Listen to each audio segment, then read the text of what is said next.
Hello and welcome to our next video lecture, that is phase contrast microscope. Before this we have talked about the dark field microscopy, bright field microscopy and fluorescence microscope. Now we will focus on phase contrast microscope. Okay, as the name suggests, phase contrast microscope. Contrast. Now what does it mean by contrast? Okay, first thing. So basically हमने इसके बारे में एक बार पहले भी बात किया है कंट्रास्ट के बारे में इंट्रोडक्टरी वीडियो में. Once again we will talk about it. Contrast. तो बेसिकली अगर हम देखें तो हम कंट्रास्ट को कैसे प्रोड्यूस करवाते हैं. कंट्रास्ट प्रोड्यूस करवाया जाता है with the help of staining. Okay, with the help of staining हम कंट्रास्ट प्रोड्यूस करवाते हैं. देखो स्टेनिंग में क्या होता है, जब भी हम किसी प्लेट का अगर स्लाइड लेते हैं, जब भी हम किसी कोई स्लाइड लेते हैं उसको माइक्रोस्कोप में रखते हैं तो हम क्या देखते हैं, उसमें हम दो डिफरेंट कलर्स देखते हैं. फॉर एग्जांपल अगर bacteria white colour, for example अगर बैक्टीरिया है रेड कलर का, ठीक है, तो उसका बैकग्राउंड कैसा हो सकता है, ब्लू हो सकता है, ब्लैक हो सकता है उसका बैकग्राउंड. फॉर एग्जांपल बैकग्राउंड क्या होगा, ब्लैक. ठीक है, तो ये रेड और ब्लैक ही क्या कर रहे हैं, कंट्रास्ट जनरेट कर रहे हैं, कंट्रास्ट प्रोड्यूस कर रहे हैं. This is called contrast. और अगर हम एक और एग्जाम्पल ले लें, फॉर एग्जाम्पल ये कोई भी चीज़ है, ठीक है, इसका हाफ ब्लैक है और हाफ वाइट है, तो ब्लैक एंड वाइट ये क्या कर रहे हैं, कंट्रास्ट प्रोड्यूस कर रहे हैं. Okay, so next thing we have in the phase contrast microscope कि इसे हम कहाँ का यूज़ करते हैं, इसकी एप्लीकेशंस क्या है. फेस कंट्रास्ट माइक्रोस्कोप को हम ना शेप, बैक्टीरियल शेप देखने के लिए या फिर माइक्रोब की शेप देखने के लिए यूज़ करते हैं. सेकेंड चीज़ है इसकी मोटिलिटी चेक करने के लिए, किसी भी बैक्टीरिया की मोटिलिटी चेक करने के लिए हम फेस कंट्रास्ट माइक्रोस्कोप को यूज़ कर सकते हैं. या फिर bacterial components like endospore, inclusion bodies, इन सबको चेक करने के लिए, विजुलाइज करने के लिए हम फेस कंट्रास्ट माइक्रोस्कोप का यूज़ करते हैं. बट फेस कंट्रास्ट माइक्रोस्कोप में हम स्टेनिंग नहीं कर सकते. ओके, क्यों स्टेनिंग नहीं कर सकते, बिकॉज स्टेनिंग में क्या होता है, अगर हम किसी भी स्पेसिमेन की स्टेनिंग करते हैं तो उसमें जो बैक्टीरिया या फिर कोई भी जो माइक्रोब प्रेजेंट है वो किल हो जाता है. अगर माइक्रोब किल हो जाएगा तो उसकी शेप खराब हो जाएगी, वो मोटिलिटी नहीं करेगा. और फेस कंट्रास्ट माइक्रोस्कोप में तो हम चेक ही करते हैं शेप और मोटिलिटी. ठीक है, तो इसमें हम स्टेनिंग तो बिल्कुल यूज़ नहीं करेंगे. तो अगर हम स्टेनिंग यूज़ नहीं कर रहे हैं तो फिर हम कंट्रास्ट कैसे जनरेट करवाएंगे. कंट्रास्ट जो होता है वो हम फेस कंट्रास्ट माइक्रोस्कोप में जनरेट करवाते हैं with the help of cell and water. ठीक है, इन दोनों के बीच में हम कंट्रास्ट प्रोड्यूस करवाएंगे. कोई भी अगर माइक्रोबियल सेल है फॉर एग्जांपल, ठीक है, कोई बैक्टीरिया है, तो इसके अंदर क्या होंगी, बहुत सारी इंक्लूजन बॉडीज होंगी. ठीक है, एंडोस्पोर्स होंगे, फ्लैजेला है, और इसके अंदर एक चीज और होगी, बहुत सारा वाटर.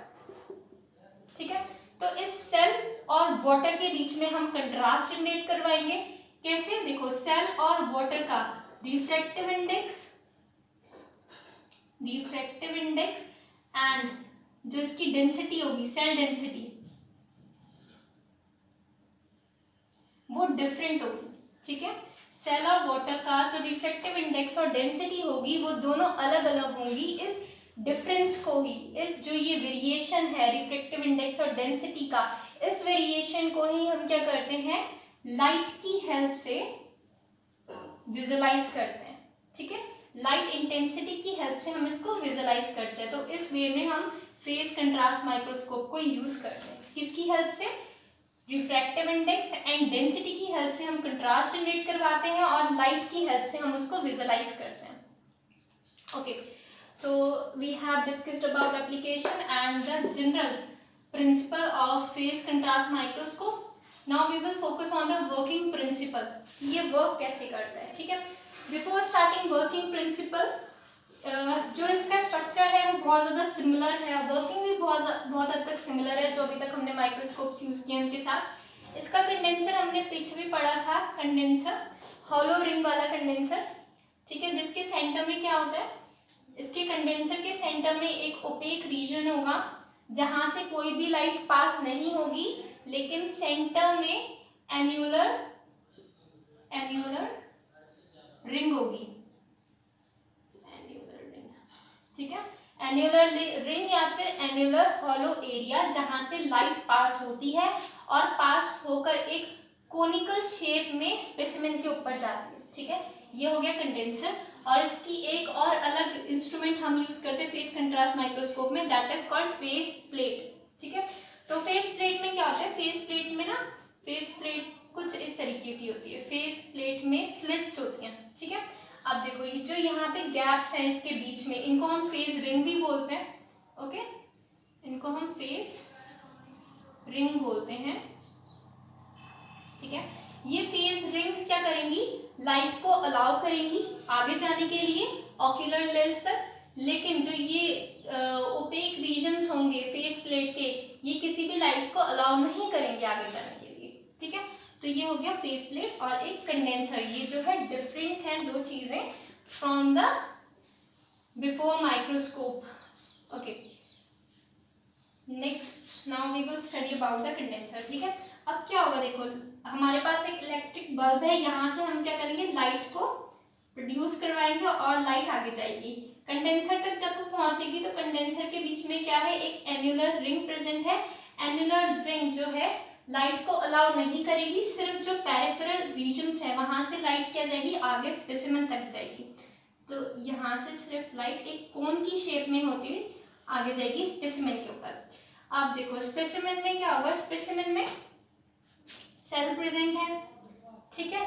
जो स्पेसिमेन के सेल्स होंगे उनका जो रिफ्रैक्टिव इंडेक्स है और डेंसिटी है, ये दोनों चीज क्या करेंगी, वेरी करेंगी, ठीक है।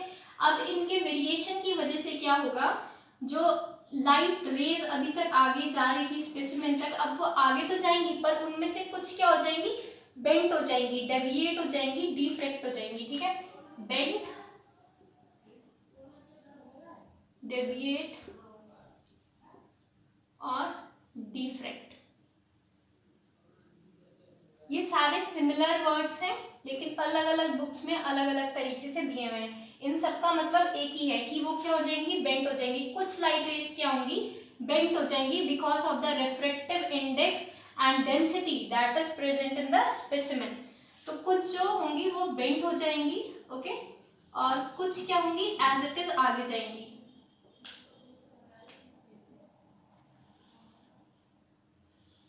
ओके, अब क्या होगा, जो बेंट हो गई है इनको हम क्या बोलेंगे, डिफ्रैक्टेड रेज या डेविएटेड रेज। जो ब्लैक वाली है वो क्या है, डिफ्रैक्टेड, ठीक है, जो डेविएट हो चुकी है, बेंड हो चुकी है। और जो रेड वाली है वो है अनडेविएटेड, ठीक है। जो डिफ्रैक्टेड है, okay, we will write it with the black colour, deviated, okay. जो डेविएटेड वाली है इनको हम डी वेव्स भी बोलते हैं, डी वेव्स, ठीक है। और जो अनडेविएटेड हैं, राइट कलर, इन्हें हम एस वेव भी बोलते हैं, ओके। और इन दोनों को एक साथ हम पी वेव बोलते हैं, okay. Deviated, undeviated, D wave, S wave and P wave, okay. अब देखो आगे, कुछ जो है वो डेविएट हो गई है, कुछ जो है वो एज इट इज अनडेविएटेड आगे जा रही हैं। अब क्या होगा, ऑब्जेक्टिव लेंस से ये एज इट इज पास होंगी और फेस प्लेट तक पहुंच जाएंगी,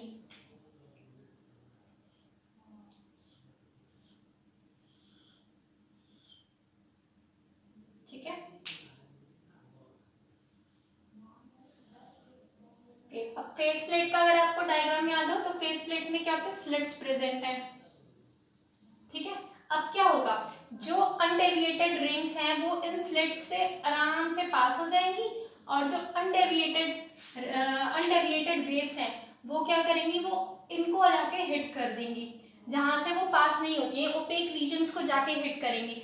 जब ये ओपेक रीजन्स को जाके हिट करेंगी तो क्या होगा, ये पास तो हो जाएंगी लेकिन जो इनकी स्पीड है वो बहुत कम हो जाएगी, ठीक है।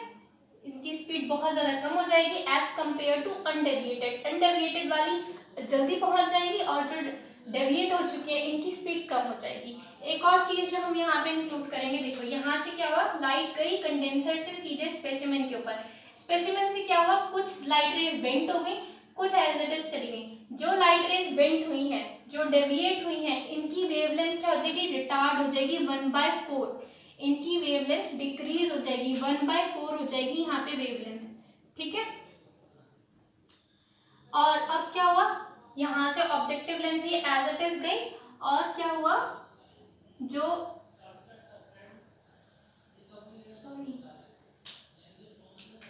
अनडेविएटेड लाइट रेज थी वो इजीली पास हो जाएंगी और आगे चली जाएंगी, देखो, और जो डेविएटेड वाली थी उनको थोड़ा टाइम लगेगा पहुंचने में।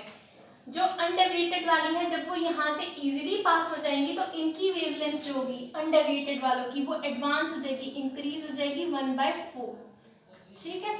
यहाँ पे डिक्रीज होगी, लेकिन डेविएटेड वालों की यहाँ पे इंक्रीज होगी अनडेविएटेड वालों की, अनडेविएटेड वेवलेंथ।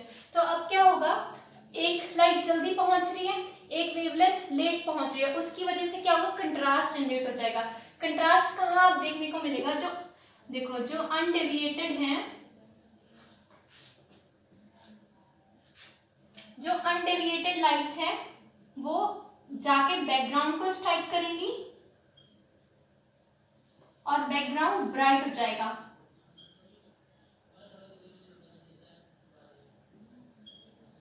ठीक है। अनडेविएटेड लाइट्स जो है वो जाके बैकग्राउंड को जल्दी से स्ट्राइक कर देंगी और बैकग्राउंड हमें ब्राइट दिखेगा, बहुत ज्यादा ब्राइट दिखेगा, और जो हमारी डेविएटेड वाली होंगी वो जाके सेल्स को स्ट्राइक करेंगी और जो सेल्स होंगे वो हमें बहुत ज्यादा डार्क दिखेंगे as compare to the background.